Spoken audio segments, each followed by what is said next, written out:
Hi hello வணக்கம், நான் தான் உங்கள் GAL Gautham. So welcome back to my channel. So இன்றைக்கி நான் எங்கே போயிட்டுருக்கேன் அப்படின்னு பார்த்தீங்கன்னா அரக்கோணம் தாங்க போயிட்டுருக்கேன். என்ன ரீசன் அப்படின்னா எனக்கு என்னோடய பேங்க் எனக்கு அங்கே தான் இருக்குது. ஸோ ஏடிஎம் வாங்கிட்டு ஏடிஎம் கார்டு வந்திருக்கான் அரக்கோணத்தில். ஸோ அதை கலெக்ட் பண்ண சொல்லியிருக்காங்க. ஸோ அதுதான் போயிட்டுருக்கேன் இப்போ நான். இன்றைக்கி கிளைமேட் நல்லா இருக்குங்க. ஸோ அதனால தான் இன்றைக்கி நான் சூஸ் பண்ணேன். சரி, இந்த டைமுக்கு போகலாம், கொஞ்சம் வெயிலும் இல்லை, கொஞ்சம் நல்லாயிருக்கும் அப்படின்னு சொல்லிட்டு தான் இப்போ நான் கிளம்பிட்டுருக்கேன். ஸோ என் சேனலுக்கு யாராவது புதுசாக வந்தீங்கன்னா லைக், ஷேர் அண்ட் கமெண்ட் மறக்காமல் சப்ஸ்கிரைப் பண்ணுங்கள் மக்களே. ஸோ நம்ம இப்போ வீடியோக்குள்ளே போகலாம்.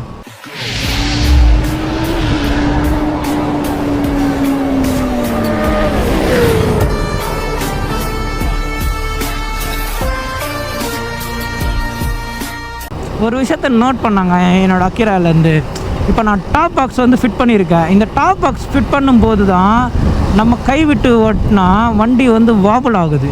அது என்ன ரீசனு எனக்கும் தெரியல. ஒரு வேளை ஏரோடைனமிக்னால் பின்னாடி வர காற்றுல அந்த ஆங்கிள் மாதிரி நம்மளுக்கு அந்த வைப்ரேட் வருதா, அது எனக்கு தெரியல.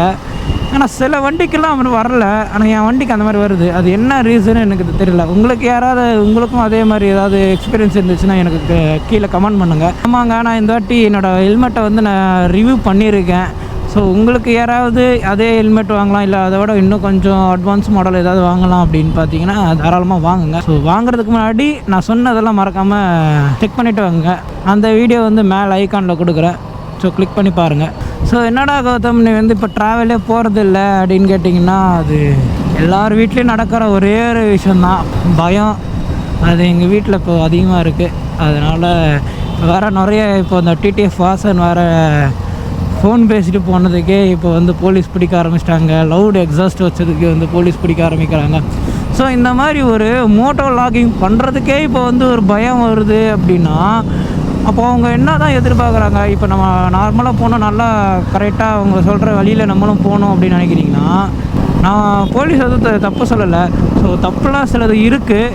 நான் அந்த தப்பை நியாயப்படுத்த விரும்பலை. நான் என்ன கேட்குறேன் அப்படின்னா, எல்லா விஷயத்துக்குமே இப்போ என்னென்னா கோப்ரோ மாட்டிட்டு போனாலும் அது ஒரு கேஸு தனியாக போடுறீங்க. இப்போ அது கோப்ரோ அதில் இருக்கிறனால உங்களுக்கு என்ன பிரச்சனை? ஏன் நீங்கள் எதாவது தப்பு பண்ணுறதை நாங்கள் பிடிச்சி போடுறோமா? அது எதுவும் இல்லைல்ல. நாங்கள் மேலே மோட்டர் லாகிங் பண்ணுறதா நாங்கள் அதை எப்படி எடுத்து போடுறோம். ஆடி வர்றதுக்குள்ளே இங்கே நல்லா டிராஃபிக் ஆகிருக்குங்க. இப்போ தாங்க நான் திருமலை வாயிலே வந்திருக்கேன். விவேகானந்தா ஸ்கூலே இப்போ தான் கிராஸ் பண்ணுறேன். அதுக்குள்ளே இவ்வளோ டிராஃபிக்காக இருக்குது. டிராஃபிக்னால் அப்படி இல்லை, நடுவில் வந்துடுறாங்க. இன்னைக்கு கிளைமேட் வேறு நல்லாயிருக்கு. ஸோ எந்த இதுவும் ஆகத்தும் வரக்கூடாது நான் நம்புகிறேன்.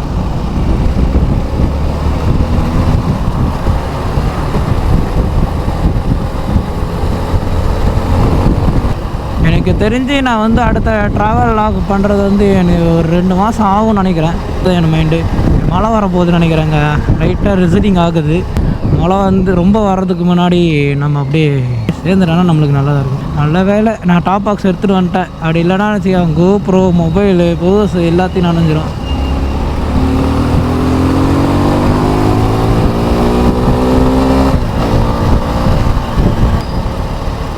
என்ன இவ்வளோ கூட்டம்?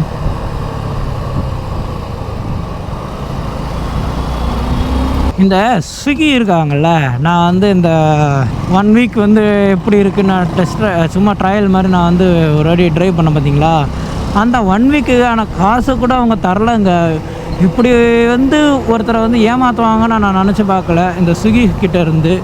ஏன்னா அவங்க சரியான ஃப்ராடாக ஆகுறாங்க. ஏன்னா கேட்டால் 500 ரூபா உங்களுக்கு அக்கௌண்ட்டில் நான் போட்டேன் அப்படின்றாங்க. எனக்கு வர வேண்டியது 500 ரூபா இல்லை. சும்மா வச்சுக்கலாம், 2-3 நாள் நான் ஓட்டுறேன் அப்படின்னா ஒரு 1000 rupees 1500 சம்திங் ஏதோ வரணும்.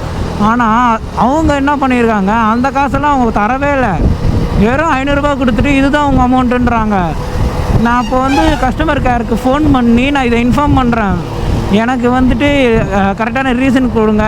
என்ன ரீசன்னா, இப்போ எனக்கு 500 ரூபா போட்டுக்கிறீங்க, அது 500 ரூபா எதுக்கு போட்டிங்கன்னு கூட உங்களுக்கு அது ரீசனே இல்லை. அதுக்கப்புறமா எனக்கு இவ்வளோ தான் அமௌண்ட் வரணும், உங்களுக்கு தேவை அந்த ஃப்ளோட்டிங் அமௌண்ட்டை எடுத்துகிட்டு மீதி என்ன இருக்கோ அதுதான் எனக்கு கொடுக்கணும். நீங்கள் என்னமோ இதெல்லாம் பிடிச்சி வச்சுருக்கீங்க, எதுக்காக 500 ரூபா மட்டும் கொடுத்துட்டு இதுதான் அப்படின்னு என்கிட்ட சொல்கிறீங்க அப்படின்னு கேட்டதுக்கு அவங்க சைட்லேருந்து எனக்கு எந்த பதிலும் இல்லை.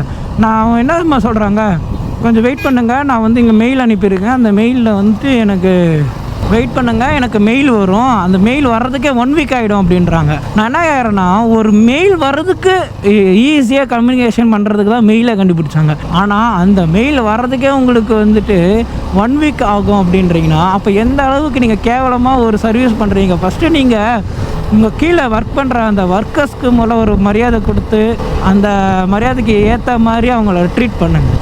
சும்மா அடுத்தவன் காசில் நீங்கள் வந்துட்டு இந்த பிஸ்னஸை நடத்துறதுக்கு எங்கன்னா போய் பிச்சை எடுக்கலாம். எனக்கு தெரிஞ்சு என்னடா இப்படி பேசுகிறேன்னா, ஆமாம் இது நான் அந்த ஃபேக்ட் தான் சொல்கிறேன். மற்றவன் காசு அவங்க எடுக்கிறதுக்கு என்ன, அவன் வந்து ராப்பாக்கெல்லாம் அவன் பெட்ரோல் போட்டு அவன் வந்து இப்போது ஒரு ட்ரைவ் பண்ணுறான், உங்களுக்காக ஒரு ஃபுட் டெலிவரி பண்ணுறான்.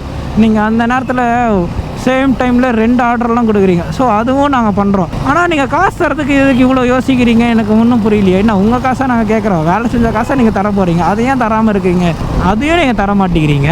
அப்புறம் கேட்டால் அது இதுன்றீங்க. உங்களுக்கு வந்து எங்ககிட்ட பிடிக்கணுன்றது ஒரே ஒரு ரீசன் வந்து ஒன்று, அந்த ஃப்ளோட்டிங் அமௌண்ட்டை மட்டும்தான், ரிமைனிங் இருக்கிறத மட்டும் தான் நீங்கள் பிடிக்கணும். மீதி இருக்கிறதெல்லாம் நீங்கள் வந்து பிடிக்கக்கூடாது. ஆனால் நீங்கள் என்ன பேஷுக்கு நீங்கள் அதை பிடிக்கிறீங்கன்னு எனக்கு சுத்தமாக தெரியல. இப்போது எனக்கு வெறும் 1000 தாங்க, சரி ஓகே அதை விடுங்க, எனக்கு வெறும் 1000 தான். ஆனால் இதுவே ஒரு ஜாபாக வச்சு பண்ணுறாங்க பார்த்தீங்களா சில பேருங்க. ஸோ அவங்களுக்கெல்லாம் நீங்கள் என்ன சொல்ல போகிறீங்கன்னு எனக்கு ஒன்றும் புரியல. அப்போ அவங்கக்கிட்டேருந்து இதே மாதிரி தான் பிடிச்சி வாங்கி நீங்கள் உங்கள் பிஸ்னஸ் நல்லா வளர்த்துவீங்களா? ஒரு மாதிரியே ஹர்ட்டிங்காக இருக்குது. வேலை செஞ்சேன்னா அந்த வேலைக்கான காசை கொடுங்க. அது எனக்கு இப்போ இதுக்காக எனக்கு வந்து இப்போது காசுக்காக தான் பேசுகிறான்லாம் நினைக்காதீங்க. எனக்கு காசுக்காக முக்கியம் இல்லை. இதே மாதிரி அங்கே வேலை செய்கிறவங்க நிறைய பேர்கிட்ட நான் பார்த்து பேசினேன். அவங்க சொல்கிற ஒரே ஒரு வார்த்தை, என்னோடய இன்சென்டிவும் அவங்க வந்து கொடுக்க மாட்டேங்கிறாங்க. ஆனால் இன்சென்டிவ் போடுறாங்க, அதை சொல்லி எங்களை வந்துட்டு அதிகமாக ஆர்டர் எடுக்க சொல்கிறாங்க. ஆனாலும் ஒரு காசு கூட எனக்கு ரிட்டர்ன் ஆக மாட்டேங்குது. அவங்களாம் ரொம்ப பாவாங்க, உண்மையாக சொல்ல போனால் ஸ்விக்கிலாம் ஓட்டுறவங்களாம் ரொம்ப பாவம். இதை பார்த்துட்டு யாராவது பார்க்குறீங்க அப்படின்னா ப்ளீஸ் அவங்களுக்கு நீங்கள் எந்த ஹெல்ப்பும் பண்ண தேவையில்லை. அவங்களுக்கு கொஞ்சம் மரியாதை கொடுத்தாலே போதும். ஏன்னா நிறைய பேர் நானும் பார்க்குறேன், நானும் ஸ்விக்கி ஓட்டியிருக்கேங்க, மரியாதையே இல்லை. என்ன பண்ணுறாங்க அப்படின்னா, அங்கே ஃபஸ்ட்டு இப்போ அப்படியா என்னமோ அபச்சார குடும்பத்துலேருந்து இவங்க வந்தால் மாதிரியும், நாங்கள் என்னமோ தீட்டுப்பட்ட ஆளுங்க மாதிரியுமே ட்ரீட் பண்ணுவாங்க. அந்த மாதிரிலாம் வந்து பண்ணியிருக்காங்க. ஸோ அந்த மாதிரி நீங்கள் பார்க்குறதுக்கு நீங்கள் அதுக்கு வீட்டிலே சமைச்சு சாப்பிட வேண்டியது. இப்போ நம்ம வந்து திருவள்ளூர் கிட்ட வந்துட்டோங்க. ஆவடி, இந்த வேப்பம்பட்டு, பட்டாவரம், இந்துக்கள், ஸோ அந்த மாதிரி ரூட் இருக்குல்ல, அது எனக்கு தெரிஞ்சு கொஞ்சம் ஹார்டான ஒரு ஏரியா தாங்க. என்ன ரீசன் சொல்லட்டா, வரதுக்கே எனக்கு வந்து அரை மணி நேரம் ஆகிடுச்சு அங்கே இருந்தீங்க. ஆனால் ரோடு இப்போ வந்து புதுசாக போட்டுகிட்டே இருக்கிறனால நம்மளுக்கு வந்து நிறைய டைவர்ஷன்ஸ்லாம் இந்த இடத்துல நிறைய இருக்குது. ஸோ ஸ்ட்ரைட்டாக போனீங்க அப்படின்னா வச்சிங்கன்னா நம்மளுக்கு திருவள்ளூர் பஸ் ஸ்டாண்ட் அப்படியே வந்துடும். ஸோ அது அப்படியே யூடன் போட்டு தான் இங்கே வருது. இல்லை நம்ம இப்படியே போனோம்னா இது வந்து ஒரு பைபாஸ். இந்த பைபாஸ் வழியாக பொய்கி இதை பார்த்திங்களா, ஸ்ட்ரைட்டாக போனாலும் பஸ் ஸ்டாண்டு தான். ஸோ இப்படியே போயிட்டு நம்ம ஹைவே வந்து ரீச் ஆகிடலாம். இப்படி போனாலும் அந்த பஸ் ஸ்டாண்டு வரும். ஏன்னா இது வந்து கொஞ்சம் இப்படி போயிட்டு அப்படியே ரைட் கட் பண்ணி அப்படியே ஸ்ட்ரைட்டாக போகிற மாதிரி இருக்கும். இப்போ தான் இந்த திருப்பதி ஹைவே பிடிப்பேன் அப்படின்னு இருக்குது. ஏன்னா அது கொஞ்சம் பெட்டர். இந்த மாதிரி டிராஃபிக்கில் ரொம்ப போகிறத விட அது ஏதோ ஓரளவுக்கு இருக்கும். பரவாயில்லங்க, ரோடை வந்து கொஞ்சம் எக்ஸ்டெண்ட் பண்ணியிருக்காங்களா இல்லை பக்கத்தில் இருக்கிற ஏரியாவை வந்து கிளியர் பண்ணாங்களான்னு எனக்கு தெரியலை. ஏன்னா நான் இந்த ரூட்டுக்கு நான் நிறைய வாட்டி வந்திருக்கேன். இது எப்படி இருக்குன்னா கொஞ்சம் நெருக்கடியாக இருக்கும், வண்டி ஓட்டுறதுக்கு ரொம்ப கஷ்டமாக இருக்குங்க. டபுள் சைட்லலாம் வண்டி வந்துச்சுன்னா ஒன்றுமே பண்ண முடியாது, அந்த அளவுக்கு இருக்கும். இப்போ என்னென்னா கொஞ்சம் ஏதோ எக்ஸ்டெண்ட் பண்ணிக்கிறாங்க, ஃபுட்பாத்லாம் ஏதோ கட்டிகிட்டு இருக்காங்க. பரவாயில்ல, இந்த இடத்தையும் நல்லா கொஞ்சம் டெவலப் பண்ணி ரோடெல்லாம் பெருசாக்கிடுவாங்க போல் ஒரு எனக்கு தெரிஞ்சு. எப்பவுமே கார்காரங்க பின்னாடி போகும்போது மட்டும் கொஞ்சம் கவனமாக போவாங்க. ஏன்னா அவன் எப்போ வந்து நம்மளுக்கு இண்டிகேட்டர் போட்டானா நம்ம போய் இடிச்சிட்டு அப்புறமா தான் சொல்லுவானுங்க, நான் இண்டிகேட்டர் போட்டேன் நீங்கள் தான் பார்க்கலையான்னுவான். ஸோ அதனால தான் எப்போவுமே வந்து பெரிய வண்டி இல்லை நம்மளுக்கு ஆப்ஜெக்ட் எதிர்க்கிறது தெரியல, அந்த மாதிரி ஏதாவது ஒரு வண்டிங்க வருது அப்படின்னா கொஞ்சம் டிஸ்டன்ஸ் மெயின்டைன் பண்ணிட்டு நல்லது. ஏன்னா அவங்க எப்போ வேணால் நம்மளுக்கு திரும்பிட்டு அப்புறமா 1008 கதையை சொல்லுவானுங்க. எப்படி சுற்றி இருக்கிறவங்களுக்கு வந்து அவங்களுக்கு தான் சப்போர்ட் பண்ணுவாங்க. ஏன் அப்படின்னா பைக் ஓட்டுறவங்கனாலே இப்போ வந்து இவன் தான் நான் இப்படி ஓட்டிடுவான் அப்படின்ற ஒரு விருப்பம் வந்து இப்போ க்ரியேட் ஆகிடுச்சு. ஸோ அதுக்காக தான் நல்லா நம்ம சேஃப்டிக்கு நம்ம வந்து காப்பாற்றிக்கலாம். அந்த இடம் வரைக்கும் கிளைமேட் நல்லா இருந்துச்சு. இன்னும் கிட்ட வேற வெயில் அப்படியே வர ஆரம்பிக்குது. அப்படியே இருந்தால் நல்லா இருந்திருக்குதுல்ல கிளைமேட்டு. ஏன்னா எப்போவுமே வந்து நம்மளுக்கு சூட்டபுளாக இந்த கிளைமேட் இருக்காது. வெயிலில் நேற்றுலாம் ரொம்ப மோசமாக வெயில். நான் காலையிலேயே ஏசி போட்டு உட்கார ஆரம்பிச்சிட்டேன். எனக்கு ஏசி அவ்வளோ செட் ஆகாது, ஆனால் நானே ஏசியில் வந்து இப்போது உட்கார அளவுக்கு வந்திருக்கு. ஏன்னா அந்த அளவுக்கு இப்போ வெயில் இன்க்ரீஸ்டு. ஸோ இதுதாங்க, இதை பார்த்தீங்களா, இதில் தான் ரைட்டு போனீங்கன்னா உங்களுக்கு வந்துட்டு திருவள்ளூர் பஸ் ஸ்டாண்ட். அப்படியே நம்ம ஸ்ட்ரைட்டாக தான் போகணும். இது பார்த்தீங்களா திருத்தணி, திருப்பதி, அப்புறமா வேற அங்கேப்பா ரெட் ஹில்ஸ் இந்த சைடு. ஓ, ரெட் ஹில்ஸ்க்கு இந்த சைடு வழி இருக்கா? நான் இது வரைக்கும் போனதில்லை.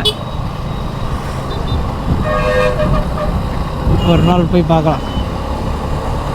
ஸோ ஒரு வழியாக நான் டீ குடிச்சிட்டு திருப்பியும் என்னோடய ரைடை ஸ்டார்ட் பண்ணிட்டேன். டீ குடிக்கும்போது தாங்க ஒரு ரிஃப்ரெஷ்மெண்ட்டே வருது.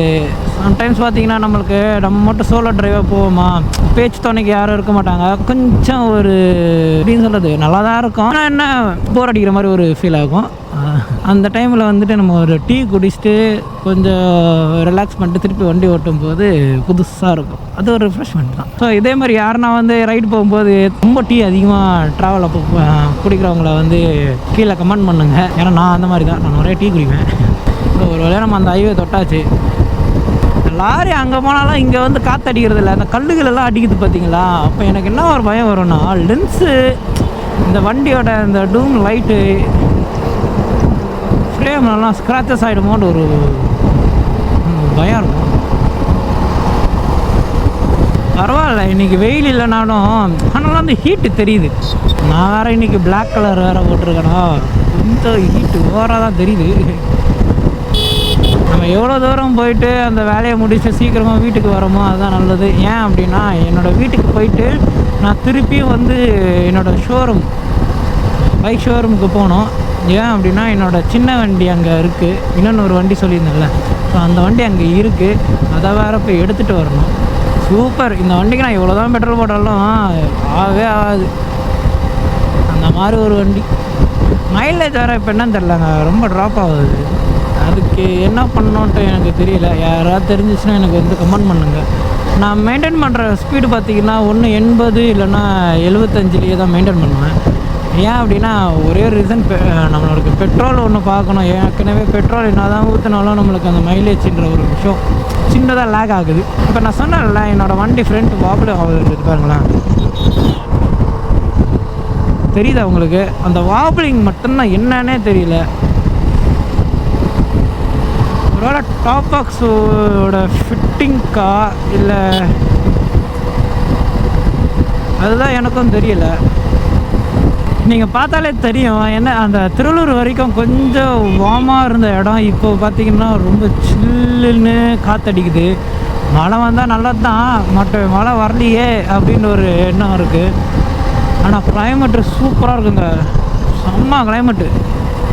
இந்த மாதிரி கிளைமேட்டில் தாங்க நம்ம லாங் போகிறதுக்குன்னே நம்மளுக்கு மைண்ட் தாட்டே வரும். ஏன்னா அப்படின்னா, நம்மளுக்கு வெயிலும் அவ்வளோ போடாது. இந்த சில்லுன்னு உடம்புல போடும்போது, இந்த எப்போவுமே ஒரு பைக்கருக்கு பிடிச்ச விஷயம் என்ன தெரியுமா, நம்ம எவ்வளோ ஸ்பீடு போகிறோமோ இல்லை நார்மலாக ஸ்பீடு போகிறோமோ, அந்த காற்று வந்து நம்ம மேலே அடிக்கும்போது நம்ம வந்து ஒரு காற்றை தேடி போகிற மாதிரி ஒரு ஃபீல் வரும். நம்மளே பறக்கிற மாதிரி ஒரு ஃபீல் வரும் பார்த்திங்களா. அதுதான் நம்மளுக்கு ஒரு பைக் ரைட் பண்ணுறவங்களுக்கே ஒரு பிடிச்ச விஷயம்னு சொல்லலாம்.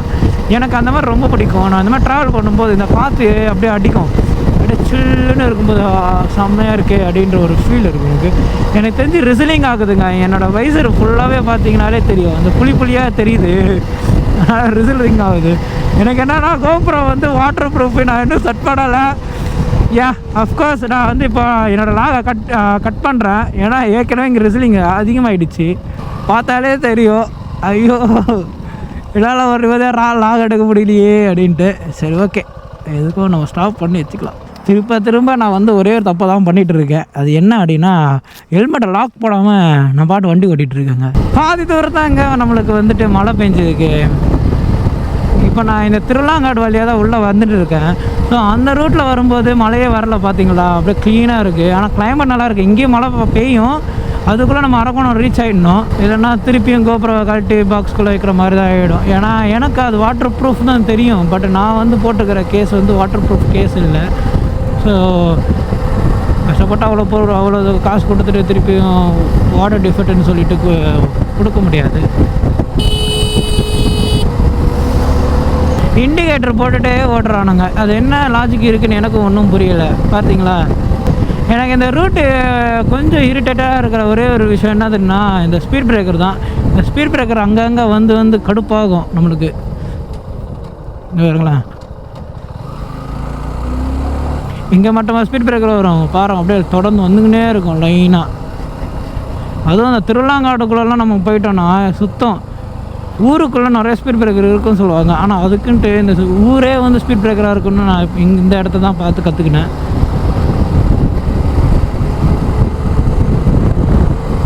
ஸோ அப்படியே நான் அரக்கணம் போயிட்டு உங்களுக்கு அப்படியே நான் கண்டினியூ பண்ணுறேங்க.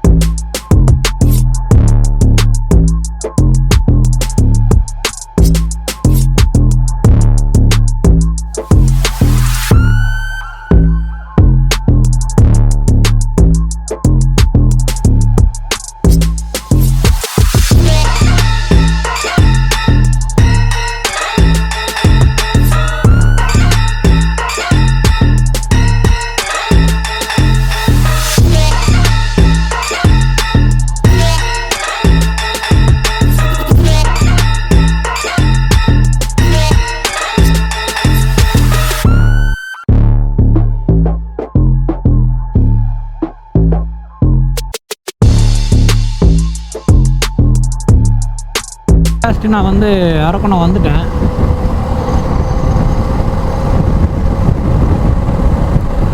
இது வந்து ஷான் நகர்னு சொல்லுவாங்க. இங்கே என் ஃப்ரெண்டு ஒருத்தர் இருக்கான் அஜய்ன்னு, அவன் வீடெல்லாம் நான் கிராஸ் பண்ணிட்டேன்.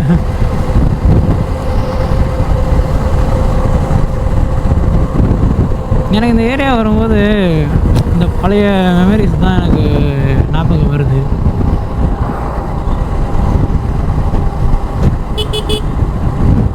அப்போல்லாம் ஜாலியாக இருக்குங்க. அரக்கொண்டாலே பாதி பேர் வந்துட்டு ஐயோ அப்படி இப்படின்வாங்க. ஆனால் உண்மையாக சொல்ல போனால் அந்த மாதிரி ஒரு வின்பம் தான். ஆனால் அவங்க எவ்வளோ ஜாலியான அன்பான கேரக்டர் எனக்கு மட்டும் தான் தெரியும். நான் இத்தனை வருஷமாக நான் இங்கே இருந்திருக்கேன். பரவாயில்ல, இன்றைக்கி கூட்டம் கொஞ்சம் கம்மியாக தான் இருக்குது. ஒரு வேளை மண்டே எல்லோரும் வேலைக்கு போயிருப்பாங்க. இல்லைன்னா இந்த ஏரியா ரொம்ப டிராஃபிக் ஆடுறது என்ன ஏரியா இதுதான் ஒரே வழி. நம்ம சென்னையிலேருந்து அரக்கோணத்துக்கு கொஞ்சம் ஷார்ட் ரூட் அப்படின்னா இதுதான். அது இன்னொரு வழி இருக்குது, காஞ்சிபுரம் போயிட்டு வெள்ளைக்கேட்டு போயிட்டு காஞ்சிபுரம் போகிற ரூட் இது. அது நம்மளுக்கு செட் ஆகாது, ரொம்ப லாங் அது. ஆனால் எல்லாம் மாறிடுச்சு அரக்கோணம்.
ஸோ எங்கள் இந்தியாரங்களும் கூட்டம் அதிகமாகிடுச்சு போகலையே.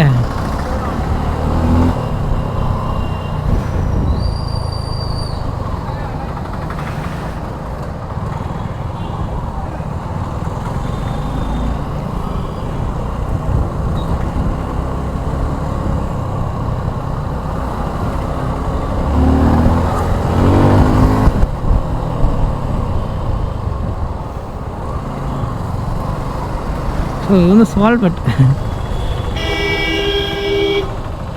ஸோ சுவால்பட்டே கடைசியில் வந்துட்டோம். இன்னும் போனாங்க என் பேங்க்குக்கு. ஹவுசிங் போல தான் இருக்குது என்னோடய பேங்க்கு. இது வந்து நேருஜி நகர் போகிற வழிங்க இது. ஐயோ சீக்கிரமாக இந்த லைனை விட்டு கிராஸ் பண்ணணும். பார்க்கக்கூடாது. பார்த்தாங்கன்னா நான் மாட்டிப்பேன்.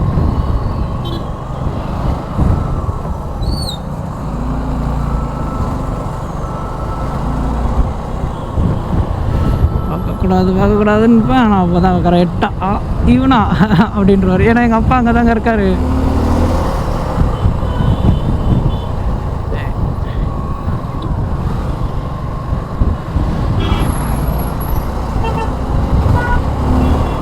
ஸோ ஒரு வழியாக ஹவுசிங் போர்டு வந்துட்டேன். ஓகே ஆகுது ஸ்டேட் பேங்க். ஸோ ஃபைனலி நான் வந்து என்னோடய ஏடிஎம் கார்டு வாங்கிட்டேங்க. அது என்ன ஆயிடுச்சு அப்படின்னா என்னோடய பழைய அட்ரஸ்க்கு அது வந்து போயிருக்கு. அங்கே தான் அது ரிட்டர்ன் ஆனதுனால 180 ருபீஸ் வந்து நம்மளுக்கு சார்ஜ் போட்டிருக்காங்க. இட்ஸ் ஓகே, பரவாயில்ல, அது நம்ம மேலே தப்பு தான். நம்ம அங்கே போயிட்டு அட்ரஸை மாற்றிருக்கணும், இன்னும் நம்ம மாற்றாமல் விட்டது தப்பு. சரி பரவாயில்ல விடுங்க, அது ஒரு எக்ஸ்பீரியன்ஸாக இருந்துட்டு போட்டோம். இப்போ நான் அரக்கோணத்துலேருந்து கிளம்பிட்டேன். இப்போ நான் போயிட்டுருக்கேன். அட்லாஸ்ட் நான் வந்து என் வீட்டுக்கு வந்துட்டேன். ஸோ இதோட என் வீடியோ வந்து நான் எண்ட் பண்ணிக்கிறேன். இதே மாதிரி மோட்டோ வ்ளாகிங் பற்றி ஏதாவது டவுட்ஸ் ஏதாவது இருந்துச்சுன்னா கமெண்ட் பண்ணுங்கள். என் சேனலை மறக்காமல் சப்ஸ்கிரைப் பண்ணிவிடுங்க. Okay bye.